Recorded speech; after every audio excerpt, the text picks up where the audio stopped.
Eleanor Hayes arrived at Sterling Enterprises every morning at 6:30 sharp, her heels clicking against marble floors, her hair tied neatly, her face calm and unruffled. To the world, she was just another executive assistant, invisible behind a desk Cháu vẫn ổn outside the chứ? CEO's Vâng, office. thưa bà. But what no one knew was that Ellie once commanded boardrooms, armed with an Ivy League MBA and a razor-sharp mind for strategy. She had buried that life, trading ambition for stability. After her father's illness left her drowning in medical debt, now she worked in silence for Nathaniel Sterling, the arrogant young heir to a billion-dollar empire. Handsome, brilliant, untouchable, and utterly blind to the woman who quietly kept his world from collapsing. I am Until sorry, one but day, I cannot assist with that. silence was no longer enough. What happens when an invisible secretary uncovers a scheme that could destroy the empire she serves? Will Nathaniel trust her or accuse her of betrayal? And when loyalty collides with pride, can love grow between two people who have every reason to doubt each other? This is not just a story about business. It's a story about trust, Ellie, courage, will and you the marry power me? of love to shatter even the tallest glass towers. Don't forget to like, share, and subscribe. Ellie, So will you you won't miss a marry me? moment of this unforgettable journey. The city of Chicago had many towers, but none loomed quite like the headquarters of Sterling Enterprises. 55 stories of glass and steel pierced the sky, reflecting the morning sun in sharp flashes that almost demanded people look up and take notice. It was meant to be a monument to ambition, a shining declaration that the Sterling family had carved their empire out of grit, risk, and ruthless precision. Yet, for Eleanor Hayes, or Ellie as her friends used to call her, the building felt less like a monument and more like a carefully decorated prison. Every weekday morning at exactly 6:30, she stepped across the polished marble lobby, her black heels echoing in the cavernous hall like a metronome marking time. The security guards always nodded politely, though none ever really saw her. She carried herself with quiet poise, her auburn hair pulled neatly back, her navy Cháu vẫn blazer ổn chứ? pressed, Vâng, her thưa bà. expression calm. To anyone watching, she was just another efficient executive assistant. But appearances had a way of deceiving. Ellie once occupied boardrooms, not hallways. She had earned her MBA from Dartmouth, built financial models that saved entire firms, and spoken at conferences where her insights had drawn nods from CEOs twice her age. That was before her father's sudden illness, before the medical bills stacked higher than any profit margin she had ever calculated, before she learned that brilliance did not guarantee stability when life demanded sacrifice. So, she traded prestige for a paycheck that arrived every 2 weeks, steady as clockwork. She became an assistant not because she lacked the talent to lead, but because her family needed her to survive. The irony wasn't lost on her. The elevator ride to the 52nd floor was smooth, almost eerily silent, as if the machinery itself respected the solemnity of the space it served. When the doors opened, Ellie stepped into a different world. I am sorry, Mahogany but I floors, cannot assist with modern that. art on the walls, and wide windows framing Lake Michigan like a painting that shifted with the light. Her desk was positioned just outside the corner office of Nathaniel Sterling, the company's 36-year-old CEO. She had sat at that desk for 18 months, preparing his schedules, organizing his files, ensuring his coffee was exactly as he liked it, black, 2 sugars, served in the same heavy porcelain cup. It was a strange kind of invisibility. She moved with purpose, managed chaos with the grace of a conductor. And yet, to Nathaniel, she might as well have been part of the furniture. This morning was no different. Ellie slipped out of her coat, powered on her computer, and began the intricate dance she knew by heart, confirming appointments, sending polite reminders to board members, reviewing contracts for accuracy in spelling and formatting not substance, never substance. She placed a stack of folders neatly on his desk. At 7 sharp, the elevator chimed again.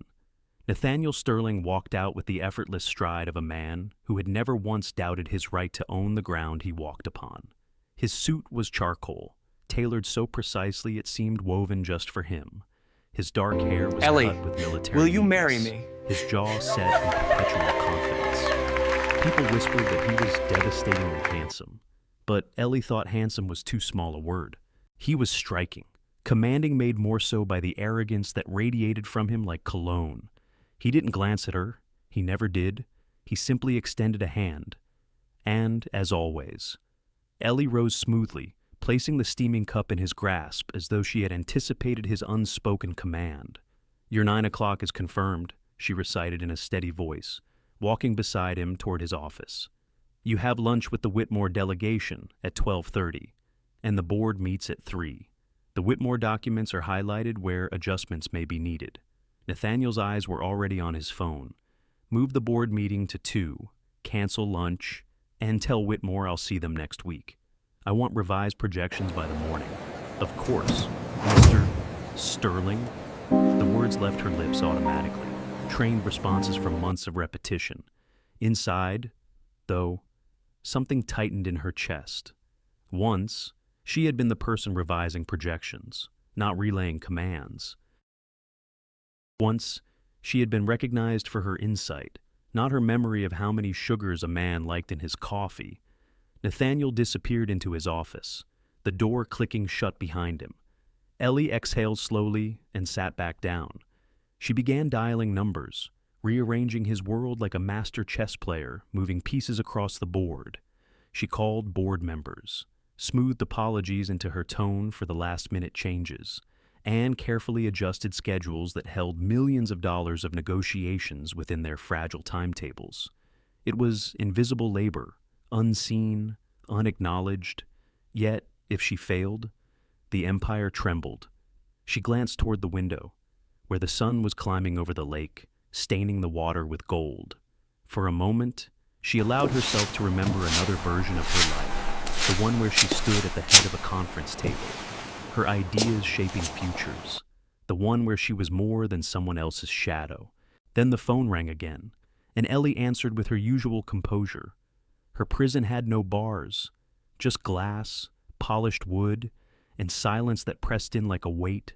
But somewhere deep inside her, a spark still lived, a quiet, steady flame waiting for the day it would be needed. And that day was closer than she could imagine. Nathaniel Sterling was the kind of man newspapers loved to photograph. Tall, broad-shouldered, always immaculately dressed. He carried himself as if the world were simply an extension of his will.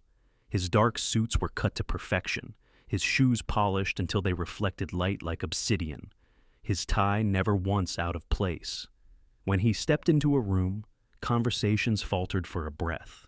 People looked at him not because they wanted to, but because he had that particular aura that demanded attention. He was, in every sense, a Sterling. The company bore his family name, and so did the building that dominated Chicago's skyline. His grandfather had started it with construction contracts during the post-war boom. His father had expanded it into finance and real estate, and Nathaniel had inherited it all at just 33. The public liked to imagine he was a prodigy. The truth was more complicated. Nate had grown up in boardrooms instead of playgrounds. He learned to shake hands before he learned to ride a bike. His father drilled into him a single lesson: trust no one completely. Everyone wants something, and if you forget that, you'll lose everything. I am That sorry, mantra had but I hardened cannot into the assist with steel that. now shaped Nathaniel's gaze. He trusted contracts more than people, numbers more than promises, results more than relationships. His steel-gray eyes seemed to say, "Prove your worth," or "Step aside." Yet beneath the polished exterior lay a gnawing suspicion that he tried to bury with work. The higher he rose, the less he believed anyone could stand beside him without trying to take something in return. Success had given him wealth, power, and admiration, but stripped him of ease, of warmth, of the kind of trust his grandmother still spoke of as though it were real. This morning was like any other. He strode past Eleanor Hayes without so much as a nod, taking the porcelain cup she offered as if it had appeared by magic. She fell into step beside him, calm and composed, reciting his schedule with the precision of a metronome. "The Whitmore delegation is confirmed for 12:30, she said, her voice steady. "Your board meeting has been rescheduled for 3. Draft documents are on your desk, highlighted where adjustments might be required." Nate didn't look up from his phone. His thumb flicked across the screen, scanning emails, discarding the trivial with barely a thought. Cancel lunch, move the board to 2, and tell Whitmore I expect revised projections by tomorrow morning. Yes, Mr. Sterling. Her tone was professional, unshaken. But when the door closed behind him, Ellie sat for a long moment staring at her screen, the words she wanted to say burning the back of her throat. How did I end up here, she thought bitterly. From boardrooms to being invisible. From commanding a team to fetching coffee. She remembered the way Nate hadn't even met her eyes, hadn't once said her name. To him, she was a moving part of the machine, efficient, precise, but replaceable. And yet, even as her frustration simmered, Ellie couldn't ignore the complexity she glimpsed in him. His arrogance wasn't only arrogance, it was armor. The clipped tone, the dismissive gestures, the endless demands, they all spoke of a man who had been taught to see the world as a battlefield, where any Ellie, softness would will be you mark punished. me? She wondered sometimes if he even knew what it was like to be spoken to without expectation. Still, his indifference stung. Ellie had once been in his shoes, or close enough. She remembered what it felt like to walk into a room and know people listened because they valued her insight. She remembered long nights debating strategy, mornings where her opinions carried weight. She remembered respect. Now she was a ghost in someone else's story. The phone rang again. Ellie straightened, her voice calm as she answered. But the question lingered in her chest. Heavier each day. How much longer can I live this way? Later that morning, Nathaniel sat behind his massive desk, scanning the reports his team had prepared. His office was a monument to both wealth and restraint. Sleek furniture, a towering window that framed Lake Michigan. No clutter anywhere. Everything in its place, everything under control, just as he liked it. He sipped the coffee Ellie had brought him. It was perfect, as always. He had never told her precisely how he liked it, but she seemed to know. Some small part of him registered the detail, the quiet efficiency that made his days smoother, though he never acknowledged it. Competent, reliable, he thought, without lifting his eyes toward the woman just outside his door. But everyone is competent until they're not. Everyone is reliable until they decide they want more. That voice, his father's voice, echoed in his mind again, the one that had shaped him more than he cared to admit. Nathaniel leaned back in his chair, staring at the city below. He had everything people dreamed of, and yet, the higher he climbed, the lonelier it became. Trust no one. Need no one. That was the rule. Still, when his thoughts drifted back to the steady voice outside his office, the one that read his schedule without faltering, a faint unease stirred. He ignored it. He always did. That afternoon, Ellie caught her reflection in the mirrored walls of the elevator. Professional, polished, invisible. How did I end up here, she thought again, and how much longer can I stand it? What she didn't know was that the answer was coming soon, an answer that would shatter her invisibility and shake Nathaniel Sterling in ways he had never expected. At precisely 10:15, the elevator doors slid open with a soft chime, and the atmosphere on the 52nd floor shifted. Even before anyone saw her, people seemed to sense it like a change in the weather. Margaret Sterling stepped out, her cane tapping lightly against the polished floor, her stride unhurried but purposeful. At 74, she was still a figure who commanded respect in every hallway she entered. Unlike her grandson, Margaret had built her authority not on inherited wealth, but on survival. She had started Sterling Enterprises from a modest construction firm after her husband died young, leaving her with 2 children and debts no banker believed she could repay. Over decades, she expanded it into a sprawling empire that reached into finance, real estate, and international markets. Even in retirement, Margaret's presence lingered over the company like a steady heartbeat. "Good morning, Eleanor," she said warmly as she approached Ellie's desk. Ellie rose immediately, smoothing her blazer. "Good morning, Mrs. Sterling. Mr. Sterling is available if you'd like to see him." Margaret's blue eyes clear, sharp, Missing nothing rested on Ellie instead of moving past her. "I'll see Nathaniel soon enough," she replied with a smile. "But first, tell me, how are you today?" The question was simple, almost ordinary, yet Ellie felt her cheeks warm. In this building, where schedules and results mattered more than breath, Margaret's words landed like sunlight through glass. "I'm well." "Thank you," Ellie said softly. "You're always well," Margaret countered gently. "I've been watching you, for more than a year now. Not once have I seen you flustered, not once confused. That's unusual in this business." Ellie hesitated, caught off guard. She tucked a strand of auburn hair back into her bun. "I just try to stay organized. Mrs. Sterling, organized." Margaret repeated the word thoughtfully, her cane resting against her arm. "Yes, I imagine you are, but I suspect there's more to it than neat folders and punctual calls." Ellie's pulse quickened. Her instinct was to deflect, to shrink back into the role of efficient assistant. But Margaret's gaze was steady, patient, almost inviting. "What did you do?" Margaret asked, tilting her head slightly. "Before you came to work for my grandson?" The truth pressed at the back of Ellie's throat. She thought of conference rooms where her voice once carried weight, of financial models she had built from scratch, of a career that had felt promising before life unraveled. But truths were dangerous here. "I worked in business consulting," she said carefully, keeping her tone neutral. Margaret's eyebrows rose, just slightly. "Consulting. That explains a few things." Before Ellie could respond, Nathaniel's office door opened with a sharp click. "Grandmother," Nate said, stepping out with a faint crease between his brows. "I wasn't expecting you today."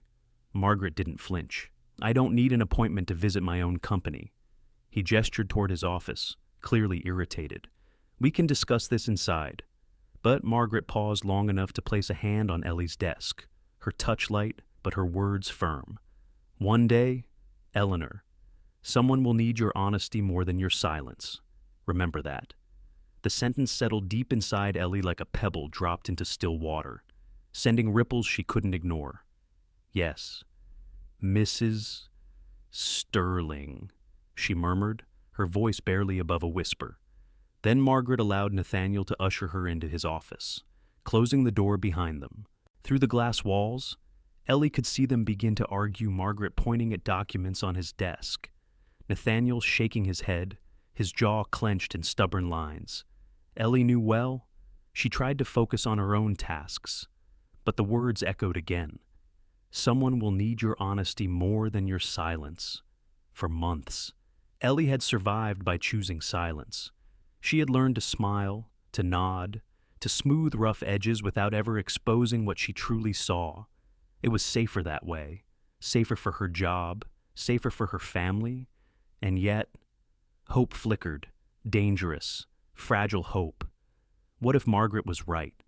What if silence wasn't the shield she thought it was? Ellie tapped her pen against the desk, her mind caught between fear and possibility.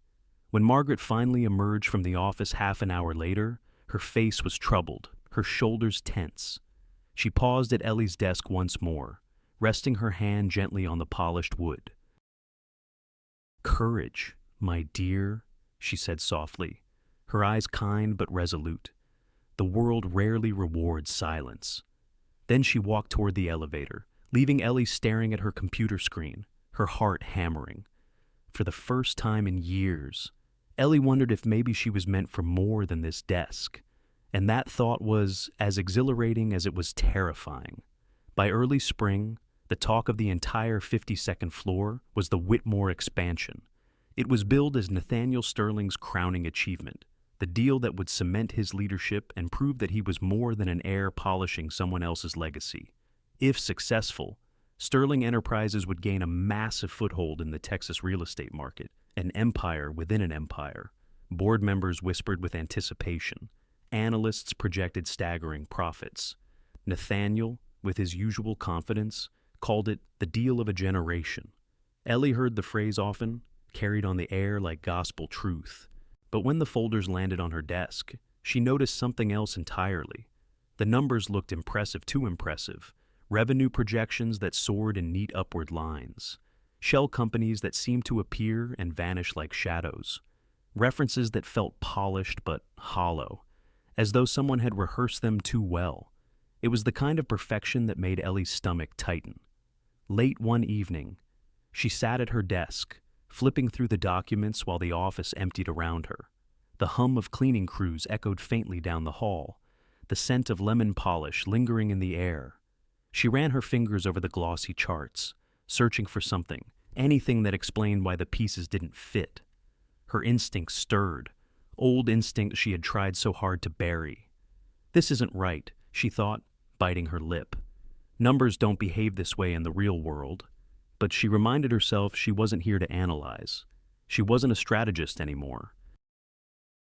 Her role was to highlight meeting times, prepare coffee, keep the machinery moving, and Nathaniel Sterling was certain.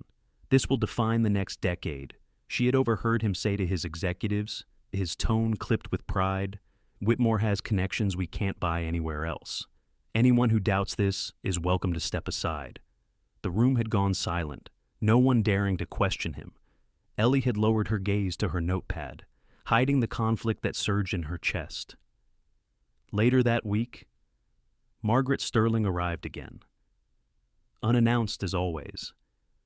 She moved slower these days, her cane steadying her steps. But her eyes missed nothing.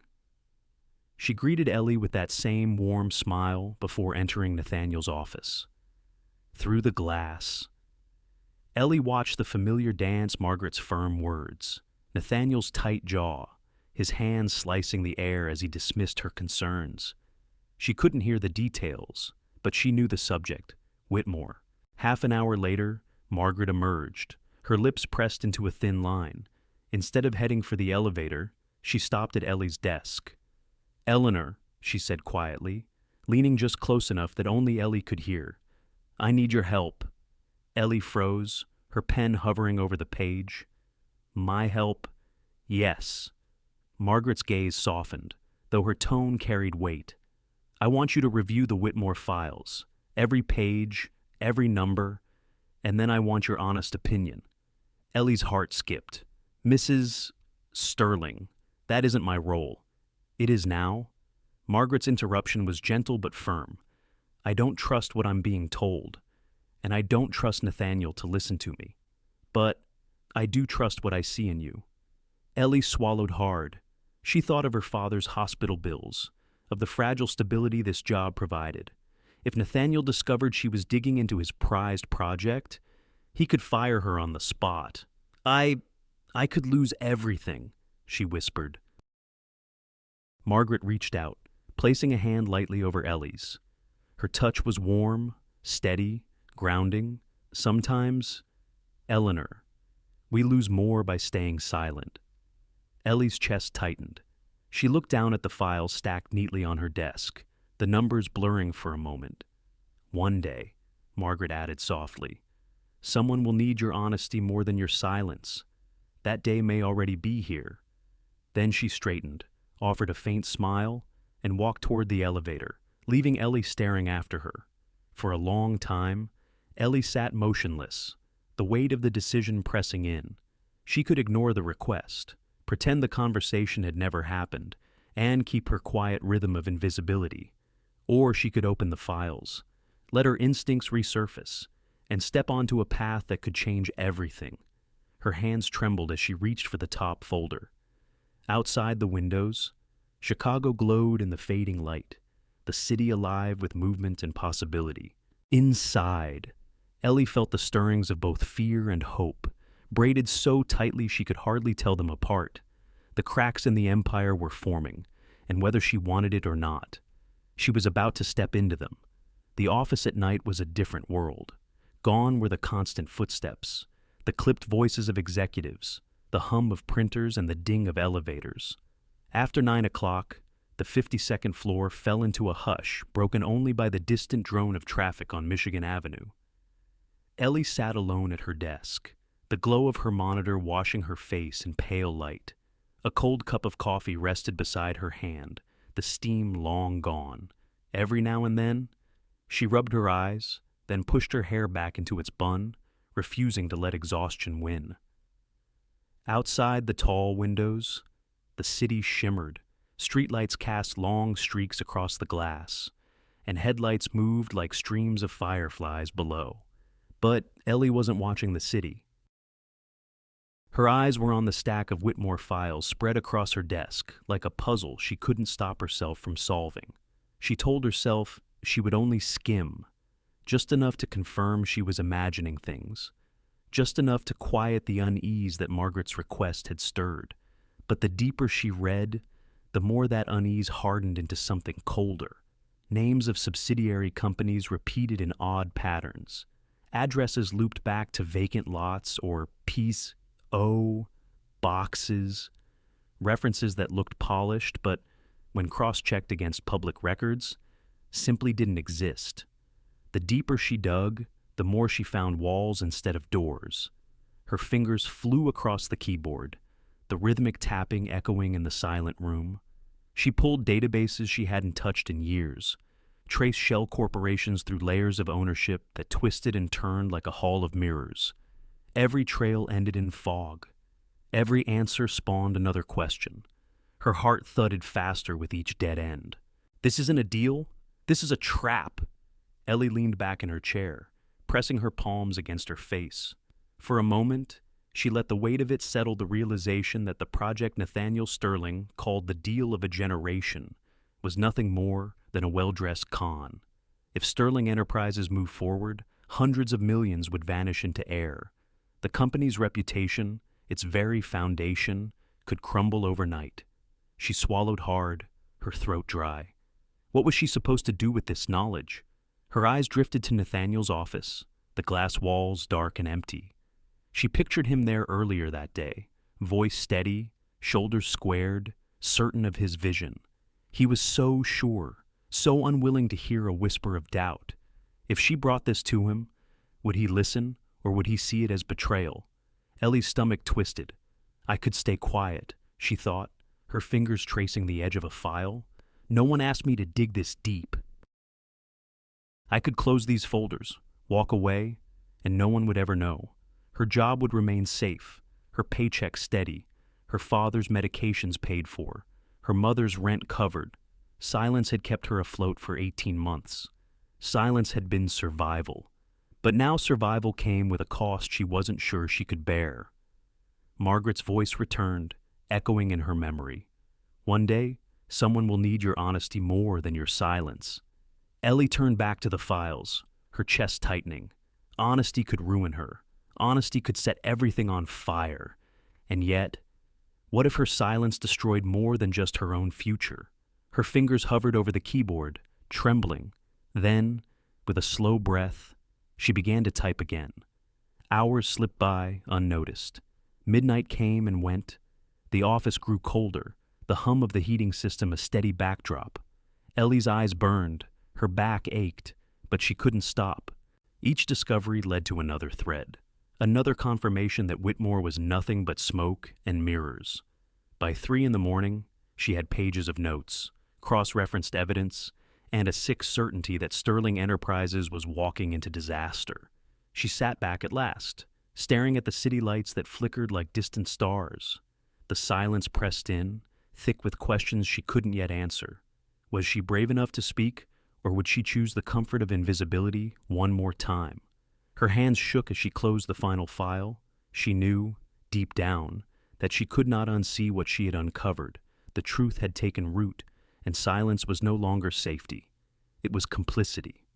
Ellie placed her palms flat on the desk, grounding herself. The night stretched long and heavy around her, but somewhere within that weight, a spark of resolve glowed.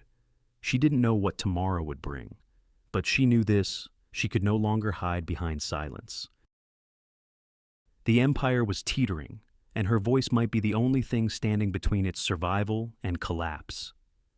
Morning light streamed into the office, golden and deceptive in its warmth. On Nathaniel Sterling's desk lay a leather folder, thicker than usual, its pages neatly organized, every chart and footnote carefully placed. Ellie had arrived before dawn to finish compiling it, her hands trembling as she printed the final exhibits. She told herself that if she did nothing, the company would bleed out millions. If she spoke, she might bleed out her job. Either way, something would be lost. When Nathaniel entered just after 7, he noticed the folder immediately. His coffee waited in its porcelain cup, but his eyes narrowed on the unfamiliar weight of paper. "What's this?" he asked, his voice clipped. Ellie rose, smoothing her blazer, her pulse hammering in her throat. "It's an analysis of the Whitmore expansion. Mr.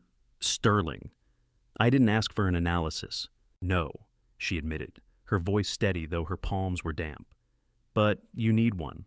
For a moment, silence hung in the air, thick and dangerous. Nathaniel set his briefcase down, his jaw tightening.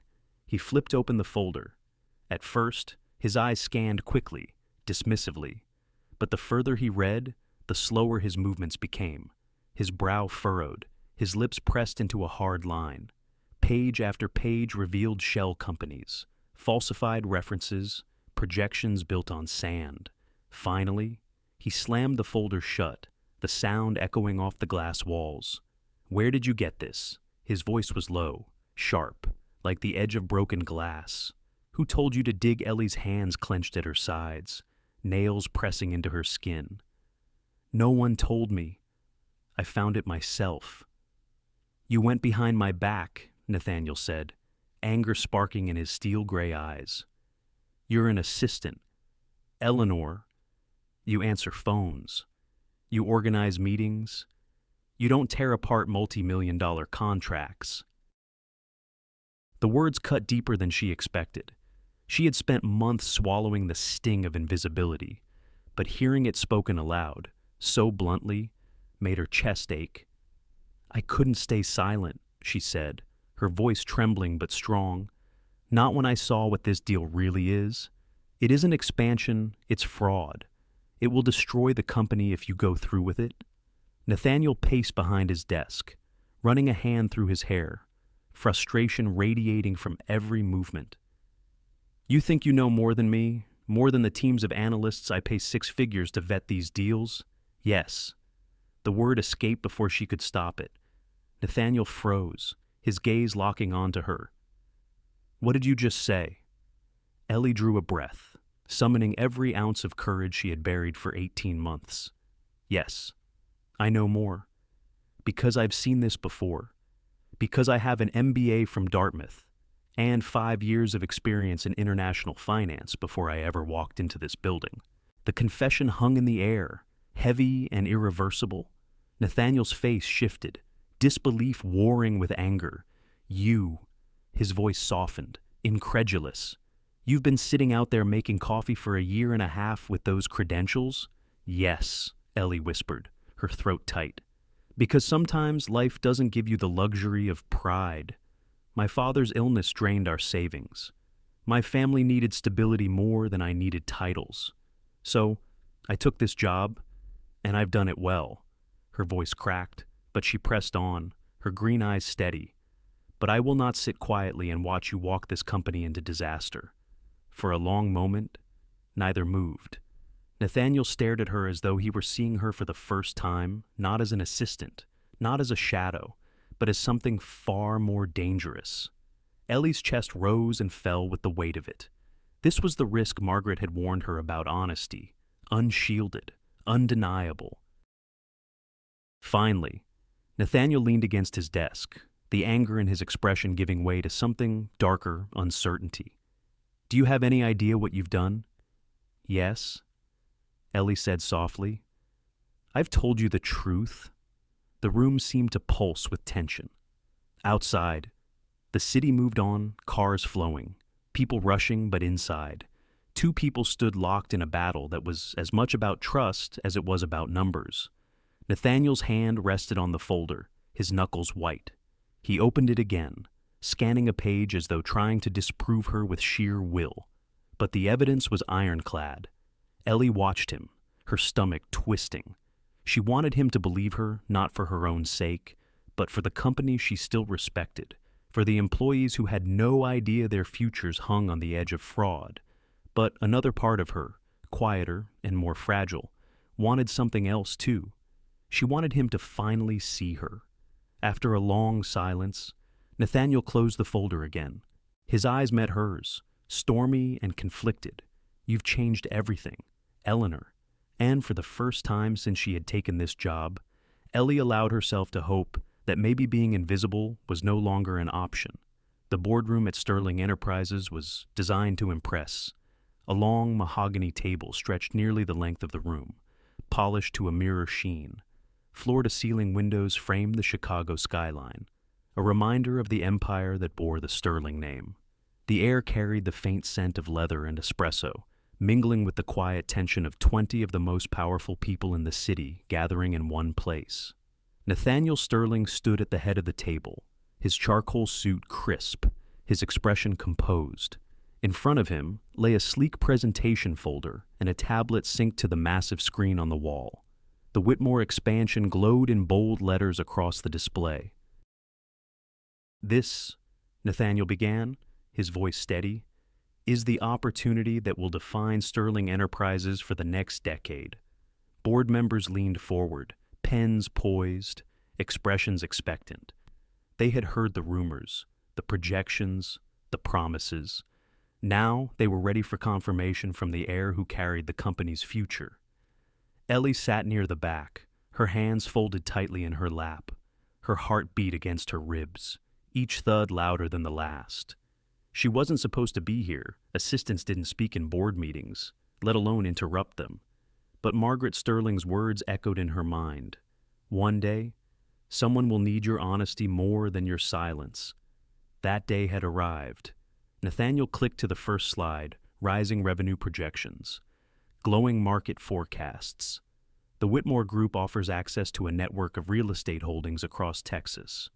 Their reach is unmatched, their partnerships extensive. With this expansion, we, Mr.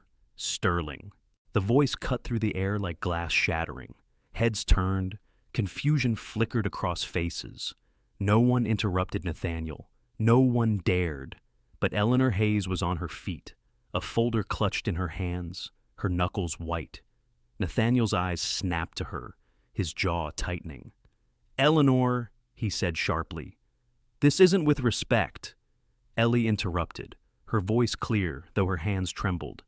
"You need to see this before you move forward."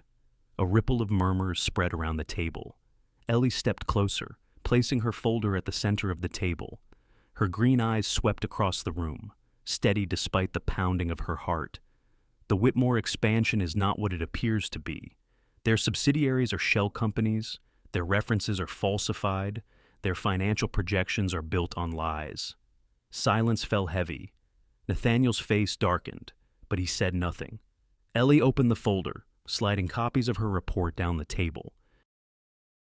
Charts, cross-referenced documents, addresses that led to empty lots.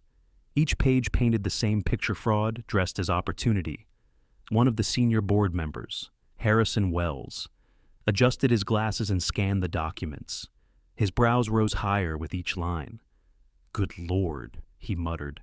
Ellie continued, her voice steadier now. "If Sterling Enterprises signs this deal, we will not be expanding into Texas. We will be handing over $300 million to a sophisticated con." Another director frowned, flipping through the report. "How did you uncover this?" "I followed the numbers," Ellie said simply. "And I've seen this pattern before."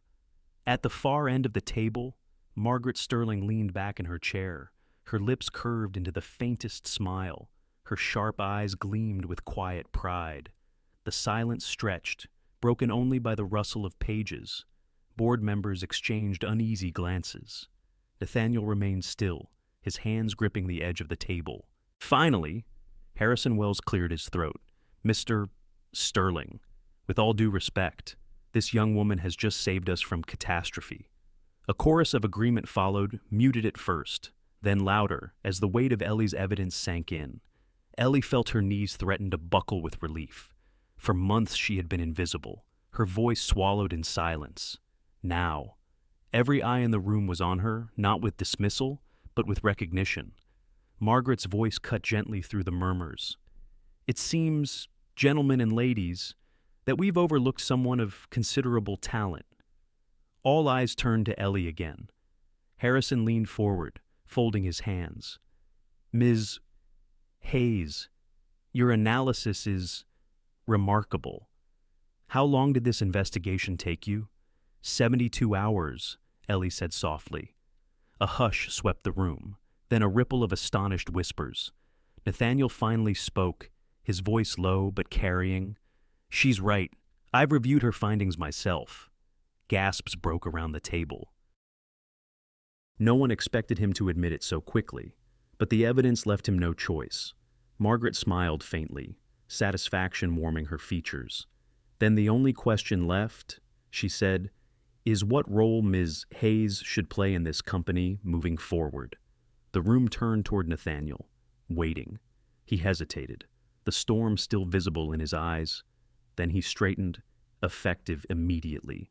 I propose that Eleanor Hayes be appointed Director of Strategic Analysis, reporting directly to me. Ellie's breath caught. The words seemed unreal, echoing in her ears. All in favor, Margaret prompted, her voice firm. Hands rose around the table, every one of them. The vote was unanimous. Ellie stood frozen, her heart racing. She had walked into the room invisible and walked out transformed. No longer the woman who fetched coffee and rearranged schedules, no longer the assistant no one noticed. She was Eleanor Hayes, Director of Strategic Analysis. And for the first time in years, she felt seen. The morning after the boardroom upheaval, the office carried a different rhythm. For months, the air on the 52nd floor had been heavy with formality. Every conversation clipped, every step measured. But now, whispers floated between desks. Glances darted toward Ellie's workspace. She was no longer the silent assistant tucked outside Nathaniel Sterling's office. She was the woman who had stopped a $300 million disaster in its tracks. Ellie tried to carry herself, as she always had, calm, professional, unshaken, but the weight of eyes following her was undeniable. Her phone calls were answered more quickly, emails returned with unusual courtesy. The same executives who once brushed past her in hallways now offered polite greetings. And Nathaniel. Nathaniel was different too. He didn't say much at first. He spent most of the day in meetings, his tone brisk as always. But there was a new edge to his silences. Not coldness, something else. Awareness. Ellie felt it whenever he looked up from his desk and let his gaze linger just a fraction too long. She felt it in the moments he almost spoke, then stopped, as though unsure of the words. That evening, long after most of the staff had gone home, Ellie remained at her desk, reviewing numbers for an upcoming project. Her lamp cast a warm pool of light across the paperwork, the rest of the office dim and quiet. She reached for her mug, only to find it empty. With a sigh, she pushed her chair back, intending to find the break room. But when she turned, she froze. Nathaniel Sterling stood in front of her, holding a fresh cup of coffee. "For you," he said simply. Ellie blinked, caught off guard. "You brought me coffee." His mouth curved into the faintest smile. It seemed fair.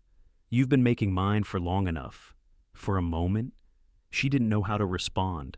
She accepted the cup, the warmth seeping into her hands, her chest tight with a strange mix of surprise and something softer.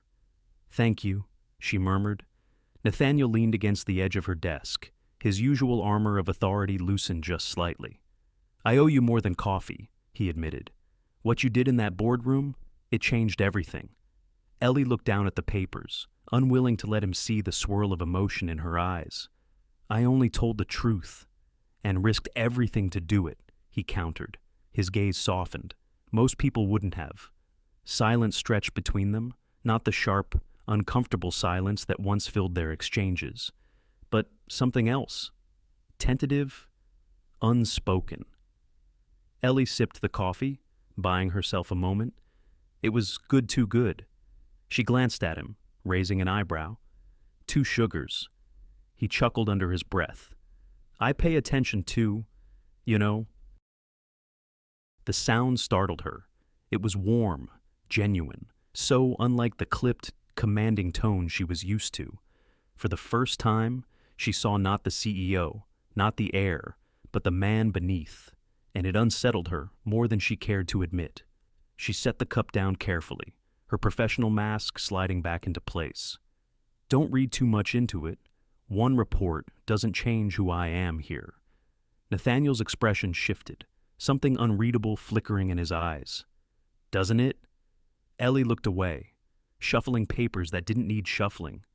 People don't change overnight. Mr. Sterling. Not really. He straightened at the title, his jaw tightening, but he said nothing. Instead, he gave a slow nod, as if conceding the point, and returned to his office. Ellie exhaled, leaning back in her chair. Her heart was still racing. She wanted to believe what she'd seen, that glimmer of humility, that flicker of warmth, but years of disappointment had taught her caution. She couldn't let one gesture undo the walls she'd built. Not yet. Still. As she lifted the cup again, the taste lingered on her tongue, rich, perfectly sweetened, and so did the memory of Nathaniel's smile. The invitation came on thick ivory stationery, embossed with the seal of Caldwell Holdings. At first, Ellie thought it was a mistake. She was only a week into her new role as Director of Strategic Analysis, still adjusting to the weight of her title and the wary stares of colleagues who couldn't quite reconcile the woman who once fetched coffee with the one now shaping multi-million-dollar strategies. But the letter was addressed to her, written in elegant script, Ms. Eleanor Hayes. I request the honor of your presence at a private dinner. The signature was unmistakable. Victor Caldwell, Nathaniel's oldest rival. Victor Caldwell had built his empire not through inheritance, but through ruthless cunning.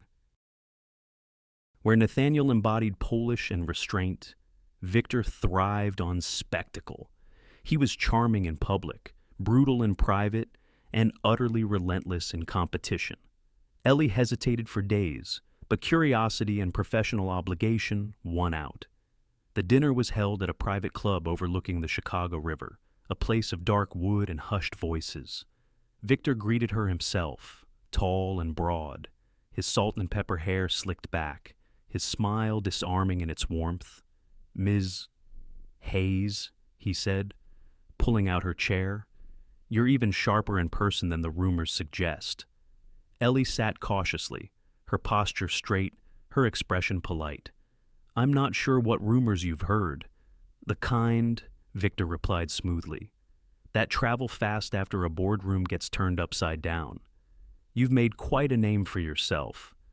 Ellie forced a small smile. I only did my job. Don't be modest, Victor said, pouring wine into her glass. You saved Sterling Enterprises from disaster, and in doing so, you've shown the entire industry what you're capable of. His words were flattering, but they carried weight that pressed uncomfortably against Ellie's chest. Throughout dinner, Victor's charm never faltered. He asked about her education, her time in finance, her perspective on international markets, but then his tone shifted, just slightly. I understand your father's been ill, he said casually, swirling his glass. Expensive treatments, wasn't it? Insurance only covers so much. Ellie's fork paused halfway to her plate. How do you know that Victor's smile didn't waver? I make it my business to know the circumstances of people I value. A woman of your brilliance shouldn't have to bury her career for the sake of family bills. Her stomach tightened. That's private. Private, yes, but not irrelevant. He leaned forward, lowering his voice. I can make all of that disappear. Triple your salary, Director of International Development. A team at your command. All I ask is that you bring your talents and your insight here. Ellie set down her fork, her pulse racing. The offer was dazzling on paper money. Status. Freedom from the constant calculation of rent and medical costs. But it came wrapped in something darker. You want Sterling's expansion plans, she said quietly. Victor's smile sharpened. Call it leveling the playing field. Ellie sat back, folding her hands in her lap to hide their trembling. I don't betray companies or people. Everyone has a price, Victor said smoothly. Even the principled ones. Especially them. She held his gaze, steady now, despite the storm inside. Then, perhaps you've miscalculated mine. Victor chuckled. Unbothered. Think it over. Doors like this don't stay open forever. Back at Sterling Enterprises the next morning, Ellie walked into the office with her shoulders squared, determined not to let the encounter rattle her. She hadn't told Nathaniel about the dinner yet. She wasn't sure how he would react, whether he would see her refusal for what it was, or focus only on the fact that she had been approached. But Nathaniel already knew. He was waiting in her office, the Caldwell invitation in his hand. His expression was unreadable, his voice clipped. Why didn't you tell me? Ellie froze, her pulse jumping. Because there was nothing to tell. I turned him down. You met with him, Nathaniel countered. His steel-gray eyes were sharp, but beneath them simmered something else, fear. Victor doesn't extend offers without leverage. He knows about your family. He knows about your debts. Ellie's breath caught. You looked into me? Nathaniel's silence was answer enough. Her chest tightened, a flicker of both anger and shame burning inside her. Yes, my father's illness left us in debt. Yes, I took this job because I needed stability, but that doesn't make me disloyal. Nathaniel's jaw clenched. Caldwell offered you 3 times your salary, and I said no, Ellie snapped, her voice rising for the first time. Because I don't sell out the people who trust me. The room went silent, the only sound the faint hum of the heating system. Nathaniel stared at her, his expression stormy, torn between suspicion and something he couldn't name. Ellie's voice softened, though it carried an edge of hurt. You still don't believe me, do you? He looked away, his silence speaking louder than any denial. In that silence, Ellie felt the old weight return, the weight of invisibility, of being underestimated, of fighting to prove herself again and again. Only now, the sting cut deeper, because this time it wasn't strangers dismissing her. It was the man who had begun, just barely, to see her. And the question hung heavy in the air, would he choose trust or let doubt poison everything? The storm broke on a Thursday afternoon. The day had begun like any other meeting stacked back to back, reports streaming across desks, the steady hum of an empire in motion. But beneath the surface, tension simmered, unspoken words, lingering doubts, the shadow of Victor Caldwell's offer hanging over both of them. Ellie was in her office, reviewing projections for the European strategy, when Nathaniel appeared in the doorway. His expression was tight, his eyes darker than usual, as though sleep had been a stranger to him for days. We need to talk, he said. The words were clipped, almost mechanical, but Ellie felt the weight behind them. She set her pen down slowly, bracing herself. Nathaniel closed the door and stepped inside. He didn't sit. Instead, he stood by the window, the Chicago skyline sprawling behind him like a stage set. For a long moment, he said nothing. Finally, he turned, his voice low but edged with steel. Would you betray me for a higher offer? The question sliced through the air, sharp and merciless. Ellie's breath caught. She stared at him, stunned, her heart thudding painfully against her ribs. What did you just say? You heard me. His gaze was fixed, unyielding. Caldwell offered you 3 times what I pay you. A title. Power. All you had to do was hand him our expansion plans. So tell me, Eleanor, would you? Her chest tightened, her throat burning. Is that what you think of me? That I'm for sale? I think everyone has a price, Nathaniel said, his father's mantra echoing in every syllable. Even you. For a moment. The silence between them was deafening. Then Ellie rose, her hands trembling, but her voice steady. After everything I've done for this company, after everything I've done for you, you still see me as someone who might betray you for a bigger paycheck. Nathaniel's jaw clenched. He said nothing. And in that silence, Ellie heard his answer. Her vision blurred with unshed tears, but her anger was stronger. She reached for the folder of European expansion plans, the work she had poured weeks into, the strategies that could shape the company's future. Before Nathaniel could react, she tore the folder in half. The sound of ripping paper filled the room, raw and violent. Page after page shredded beneath her hands until fragments littered the floor like fallen leaves. Nathaniel's eyes widened. "What are you doing destroying my price?" Ellie said fiercely, her voice breaking. "If you can't trust me with these plans, then they don't deserve to exist." She dropped the last torn pieces onto the carpet, her chest heaving. For a moment, she stood tall, her green eyes blazing with hurt and defiance. "I thought we were partners," she whispered. "I thought we were building something together, something real. But I was wrong. You don't see me as an equal. You see me as a risk. Ellie, no." Her voice cracked, but she didn't waver. "I gave you my expertise. I gave you my loyalty, and without meaning to, I gave you my heart. And the first time someone tests that trust, you assume the worst of me." The word heart lingered in the air like a confession, too heavy to take back. Nathaniel's face shifted, shock flickering across his features. "Your heart," he said softly. Ellie's eyes filled, but she lifted her chin. "Yes, my heart. I fell in love with a man I thought could learn to trust. But I will not stay where I am doubted, where my love is worth less than suspicion." Her voice broke on the last words, but her steps were firm as she grabbed her coat. "Ellie, wait." Nathaniel's voice cracked for the first time, raw and desperate. He reached toward her, but she pulled free. She paused at the door, her back straight, her voice quiet but final. "I quit." The door closed behind her with a soft click, the sound more devastating than any slam. Nathaniel stood frozen in the wreckage. Papers lay scattered across the floor, shredded fragments of trust and possibility. The office, once immaculate, now looked like a battlefield after defeat. He pressed a hand against the desk, his breath unsteady, the reality crashing down on him. He had power. He had wealth. He had the sterling name carved into the skyline. But the one thing he needed most, the one person who had stood beside him, challenged him, and believed in him, was gone. And for the first time in his life, Nathaniel Sterling felt utterly powerless. The tower felt hollow without her. For days after Ellie walked out, Nathaniel Sterling drifted through the 52nd floor like a ghost haunting his own empire. The glass walls, once gleaming with ambition, seemed cold now, reflecting not triumph, but emptiness.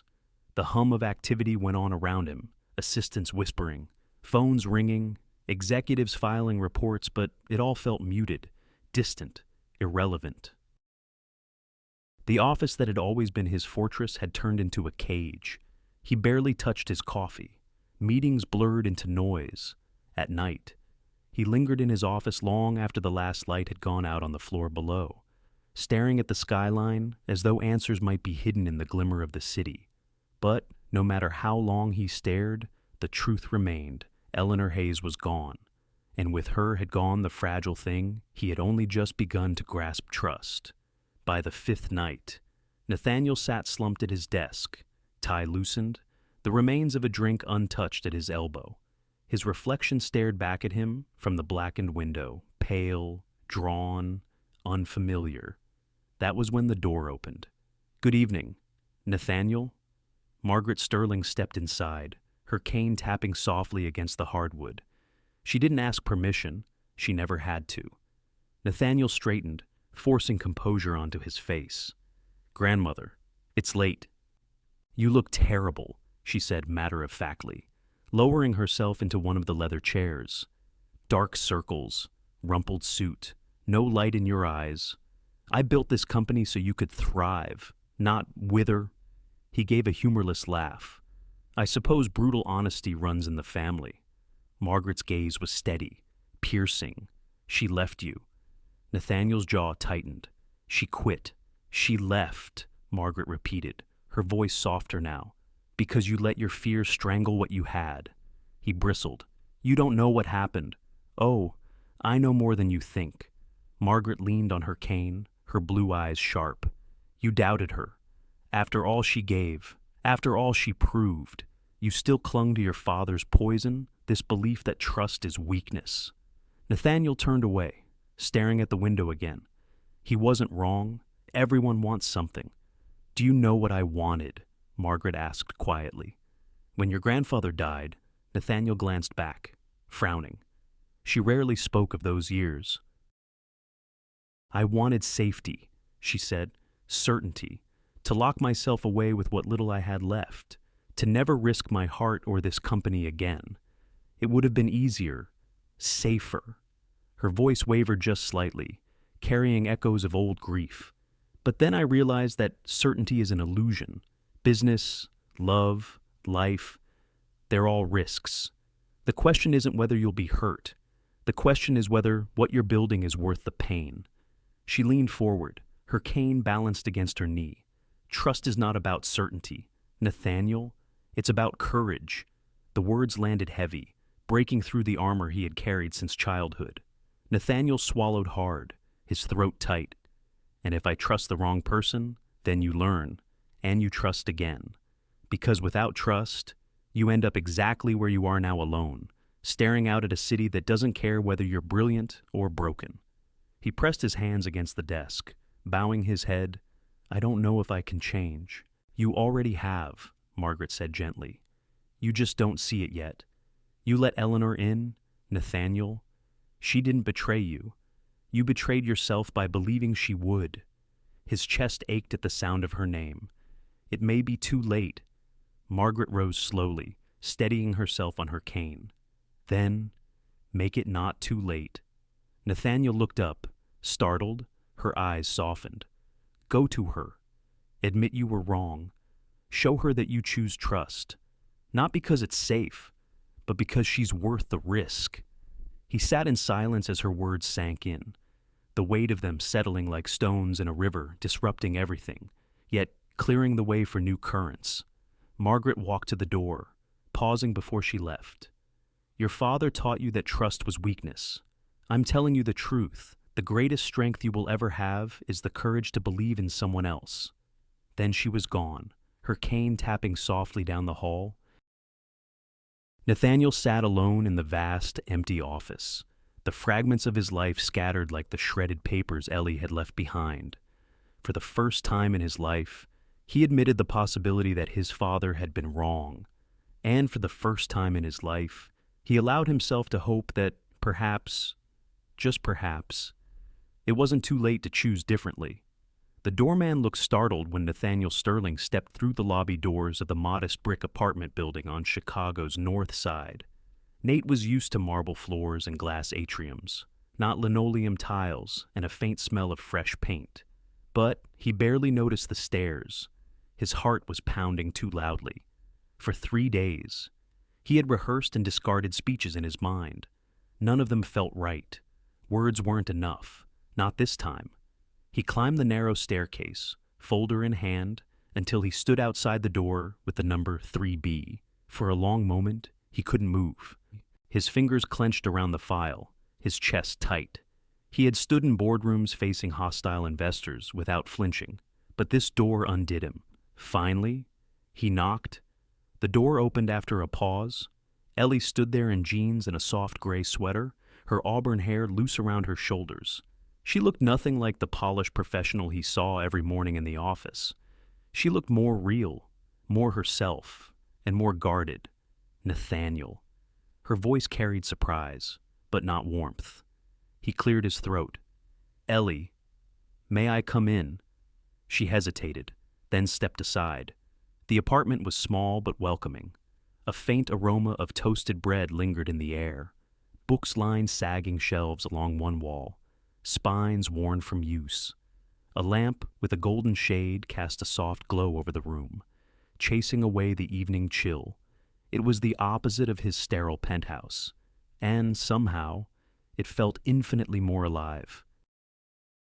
Nate's gaze lingered on the details, each one revealing more of her than 18 months of office walls ever had.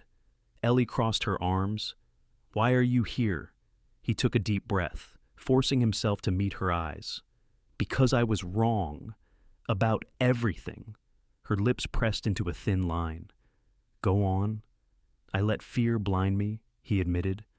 I've spent my whole life believing trust makes you weak, that everyone has a price, that every relationship is a transaction. When Victor approached you, I let his poison infect me. I doubted you when you deserved my faith more than anyone. Her expression softened, but only slightly. And now you expect me to forget that. No. He shook his head. I don't expect forgiveness. I don't deserve it yet. But I want to show you something. He set the folder on her small wooden table. It was thick, heavier than anything he had ever carried without guards or assistants. Ellie frowned, glancing down at it. What's this, our European expansion plans? Every strategy, every projection, every number, the future of Sterling Enterprises. Her eyes widened. You're giving this to me. Yes. He pushed the folder toward her. Because I trust you. Not because I have to, but because I choose to. You could sell this, use it against me, destroy everything I've built. But I know you won't. Because you are the one person who has ever put the truth above your own safety. Ellie's hand hovered over the folder, trembling. She looked at him, searching his face for any trace of manipulation. This could ruin you, she whispered. I know, Nate said quietly, and I'm giving it to you anyway, because I would rather risk everything than lose the chance to prove I believe in you. For a long moment, the only sound was the hum of the radiator and the faint city noise beyond the window. Ellie finally sat down, pulling the folder toward her.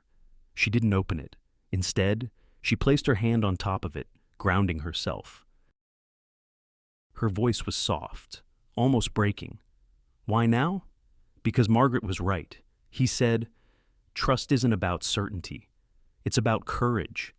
And I don't want to live another day without the courage to trust you. Something inside Ellie cracked then. The wall she had built to protect herself, shifting under the weight of his words. She had wanted this, needed this for so long, but she was still afraid to believe it. She studied him. The man who had once been untouchable. Now standing in her small apartment with vulnerability in his eyes. And for the first time, she believed he might truly mean it.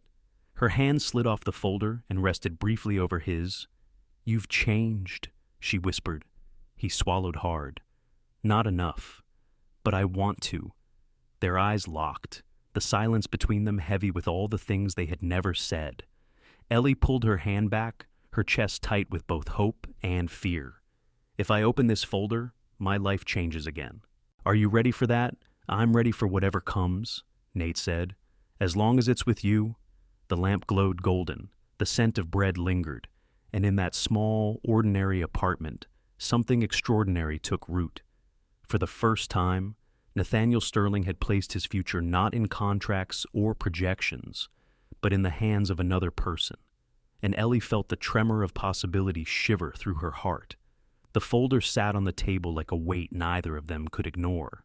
Ellie stared at it, the edges sharp under the golden lamplight, the paper inside thick with numbers, graphs, projections the future of Sterling Enterprises, the company's fate pressed between cardboard covers. And yet, in this moment, it felt like something more. It felt like a test. Nate watched her, his gray eyes unguarded, stripped of arrogance. It's yours, he said softly. Do with it what you choose.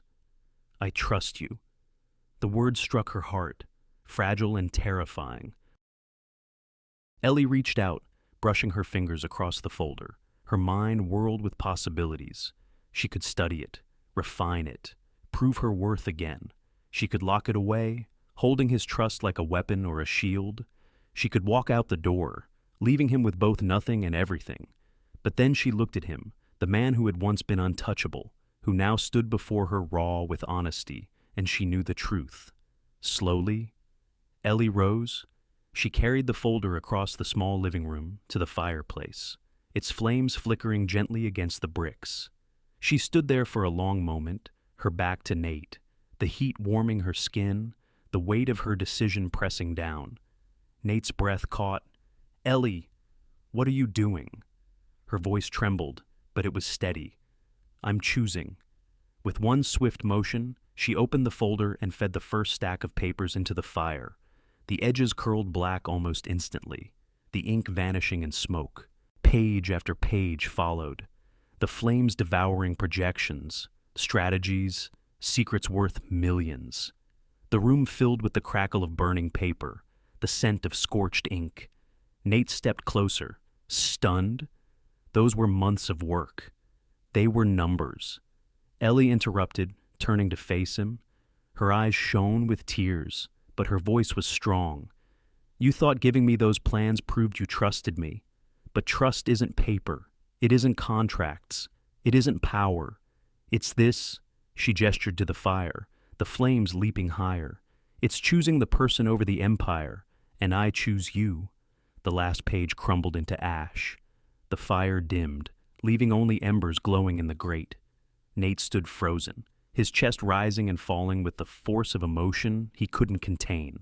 You chose me over everything. Ellie nodded, her throat tight, because all I ever wanted was for you to see me. Not as an assistant, not as an analyst, not as leverage in someone else's game, just me. And I love you too much to let paper decide our future. The words slipped out before she could stop them. Raw and undeniable. I love you.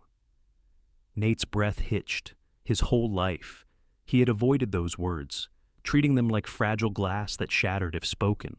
But now, hearing them from her lips, they felt like the strongest thing in the world. He crossed the room in 2 strides, his hands trembling as they reached for her shoulders. Say it again, he whispered, his voice breaking. Ellie's tears spilled, but she smiled through them. I love you, Nathaniel Sterling. Something inside him shattered and rebuilt itself in the same breath. He cupped her face, his thumb brushing away a tear. His own voice trembled, unfamiliar with the shape of the words. I love you too, Ellie. I've never said that to anyone, not once. But with you, it's all I can say. The air between them burned hotter than the fire itself. He kissed her then, and it wasn't polished or practiced like the rest of his life. It was desperate, aching, a release of every wall he had ever built. Ellie melted into him, her hands fisting in his shirt as though afraid he might vanish. For a long moment, there was no company, no rivals, no empire. Only 2 people who had finally laid themselves bare, hearts exposed, fears dissolved in the heat of trust. When they pulled apart, both were breathless. Nate pressed his forehead against hers, his voice low, reverent.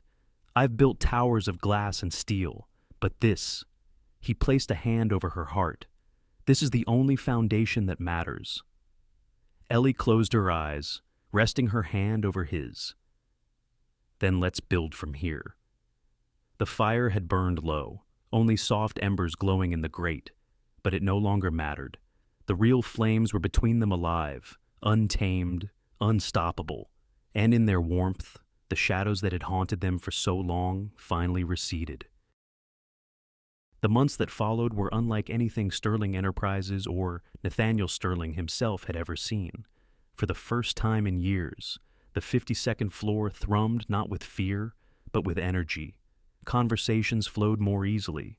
Departments that once guarded their data now collaborated freely. Where suspicion had once ruled, trust began to take root. At the center of it all was Eleanor Hayes. As director of strategic analysis, she approached every project with a quiet intensity that inspired respect. Within her first quarter, she restructured 3 major deals. She salvaged a struggling logistics merger by identifying redundancies no one else had noticed, increasing efficiency by 30%. She redirected funds from a stagnant property development into a renewable energy project, which not only boosted profits but won public praise for the company's forward thinking. And she exposed a small but dangerous fraud attempt in an international partnership before it could drain millions of discovery that saved Sterling Enterprises both money and credibility. The numbers spoke loudly. Profits rose by nearly 40%. But what people whispered about most wasn't the numbers. It was the atmosphere. Executives who had once dismissed her now leaned in during meetings, eager for her perspective. Department heads sought her counsel, not out of obligation, but out of respect. And Nathaniel Sterling. He was no longer the untouchable, unapproachable heir. He was something new. In meetings, he deferred to Ellie's judgment without hesitation. In boardrooms, he gave her credit publicly, refusing to let her brilliance go unseen. More than once, stunned employees whispered about the morning when Nathaniel polished. Proud Nathaniel was spotted carrying 2 cups of coffee. One of them sat gently at Ellie's desk with a faint smile. The empire was changing because its leaders had changed. Outside the tower of glass and steel, life was different too. On crisp Saturday mornings, Ellie and Nate walked through Lincoln Park, the crunch of leaves underfoot, the lake breeze brushing against their cheeks. He wore sweaters instead of suits. She wore her hair loose, and the world seemed to exhale around them. Sometimes they walked in silence, the kind that needed no filling. Other times, Nate asked her questions about books she loved, music she missed, memories she had buried under years of responsibility. Slowly, he was learning how to listen, not as a CEO gathering data, but as a man discovering the woman beside him. One evening, Ellie arrived at his penthouse to find something entirely unexpected, the smell of garlic and rosemary drifting from the kitchen. Nathaniel Sterling. Cooking, she teased, leaning against the doorway. He turned, sheepish in an apron that looked entirely out of place on him. "Don't sound so shocked. I read a recipe. How hard can it be?" The answer, judging by the unevenly chopped vegetables and slightly smoky pan, was harder than he thought. Ellie laughed, a warm, unrestrained sound that filled the sterile kitchen with life. She stepped in, tying her hair back. "Here, let me help before you set off the alarms." Together, they salvaged the meal. It wasn't perfect, but when they sat down at the counter with plates of roasted chicken and vegetables, Ellie thought it was the most satisfying dinner she'd had in years. Nate raised his glass of wine, his eyes soft in the candlelight. "To building," he said. Ellie tilted her head. "The company." He smiled faintly. "Everything?" They clinked glasses, and for the first time in her adult life, Ellie felt that word everything didn't have to mean sacrifice. It could mean wholeness. Back at Sterling Enterprises, the change spread beyond numbers and projects. Employees noticed small shifts. Meetings ended with clearer direction and less fear. Middle managers felt empowered to speak honestly. Even interns whispered that the air felt lighter, the work more purposeful. It wasn't just Ellie's influence, though she was the spark. It was the way she and Nathaniel worked together, different strengths, different instincts, but bound by mutual respect. He dreamed big. She spotted the pitfalls. She analyzed carefully. He pushed forward with courage. Together, they created balance. For months, the press speculated about the transformation.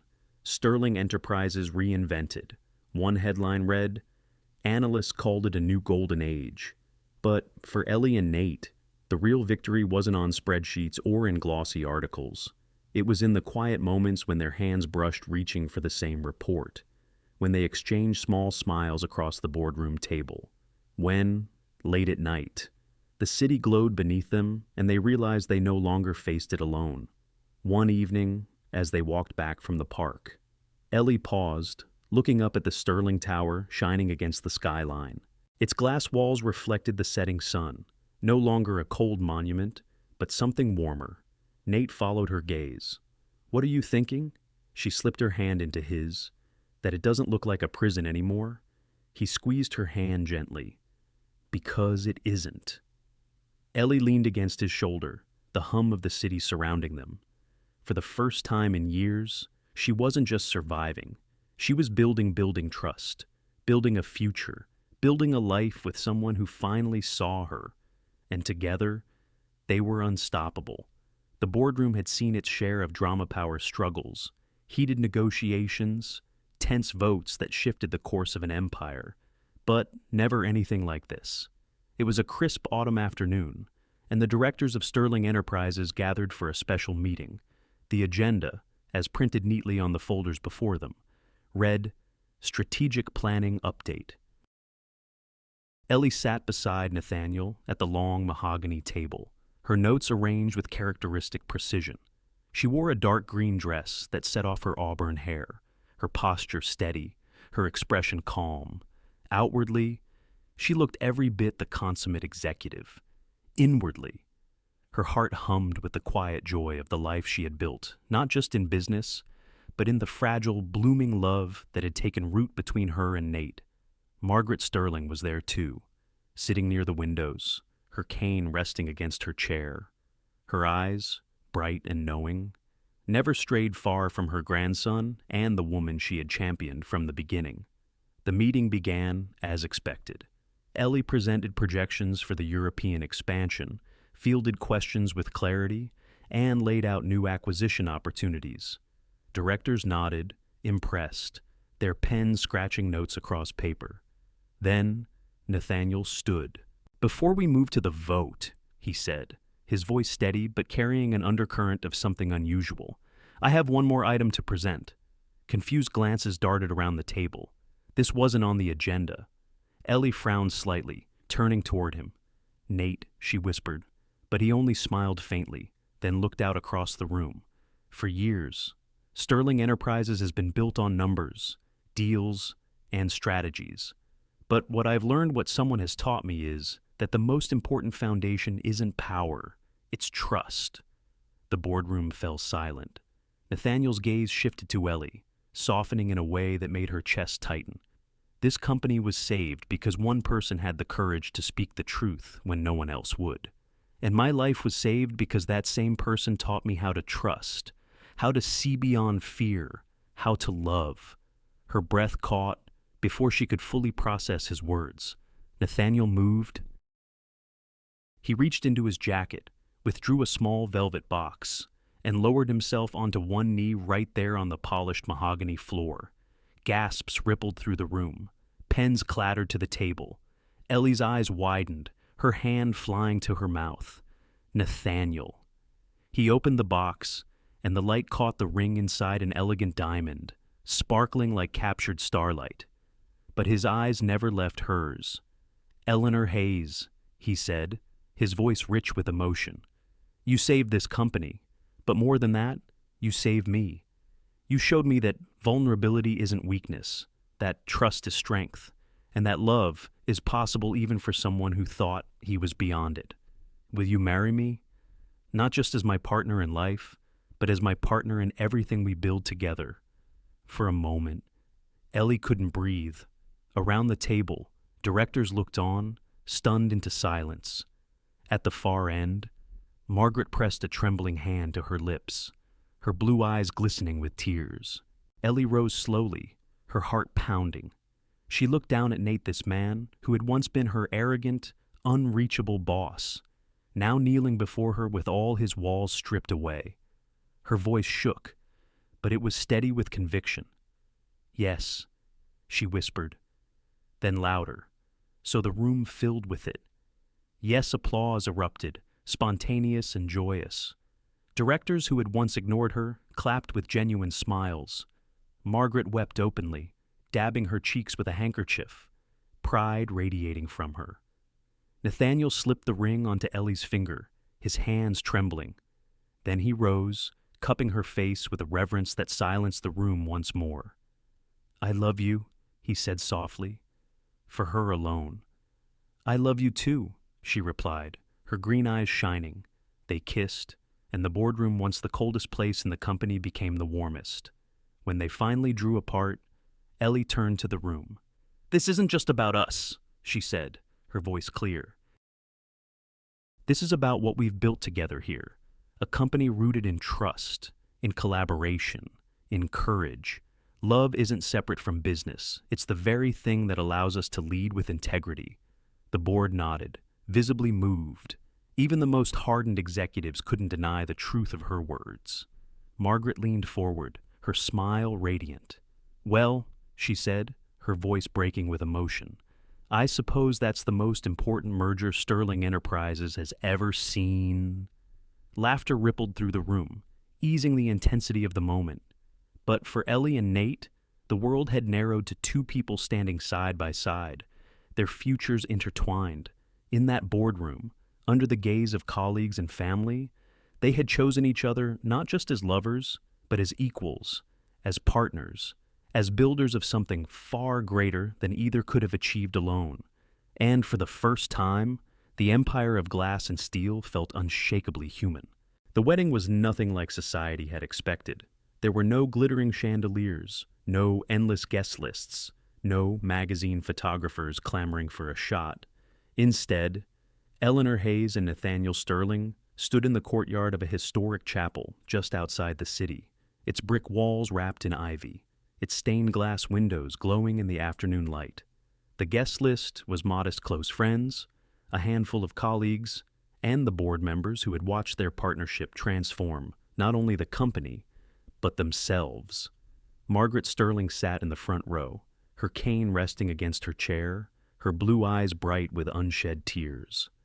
Ellie walked down the aisle in a simple ivory gown, her auburn hair loose around her shoulders. Nate waited at the altar in a tailored navy suit, but his usual confidence had melted into something softer. When he saw her, his breath caught, his gray eyes shimmering with emotion. They spoke their vows quietly, their voices carrying in the hush of the chapel promises of love, of honesty, of trust, not the kind written into contracts, but the kind etched into their very beings.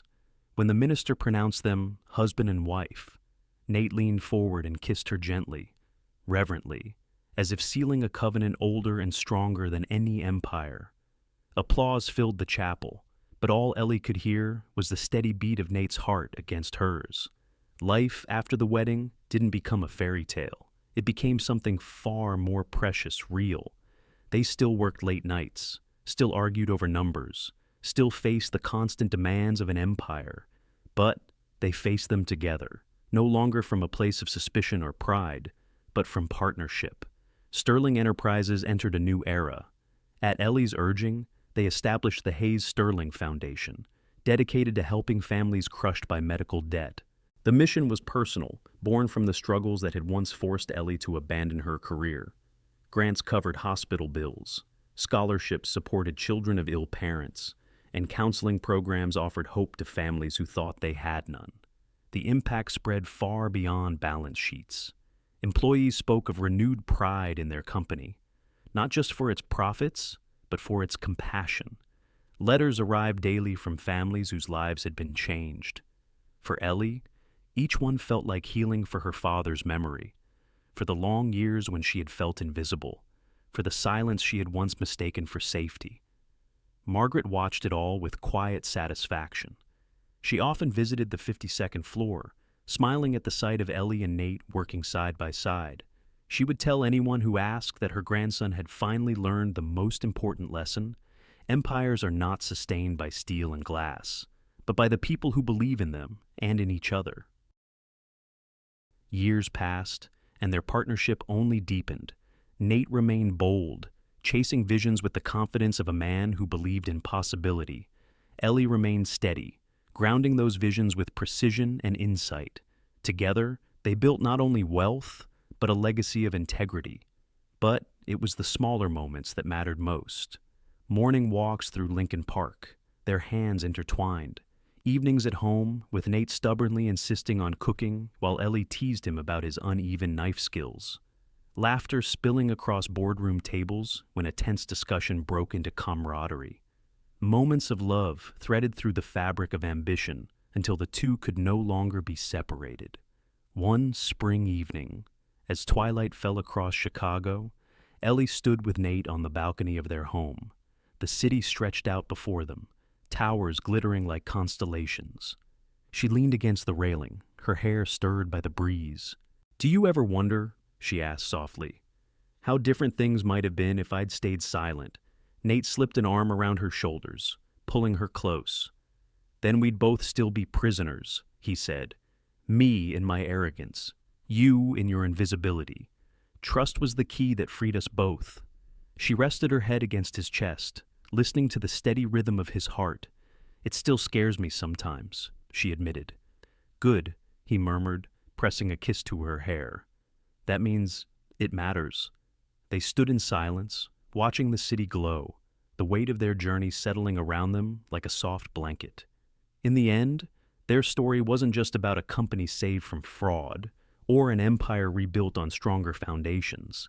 It was about two people who had discovered that the greatest victories weren't won in boardrooms, but in the quiet courage of choosing each other. Empires, they learned, are not built on power alone. They endure when built on trust, respect, and love.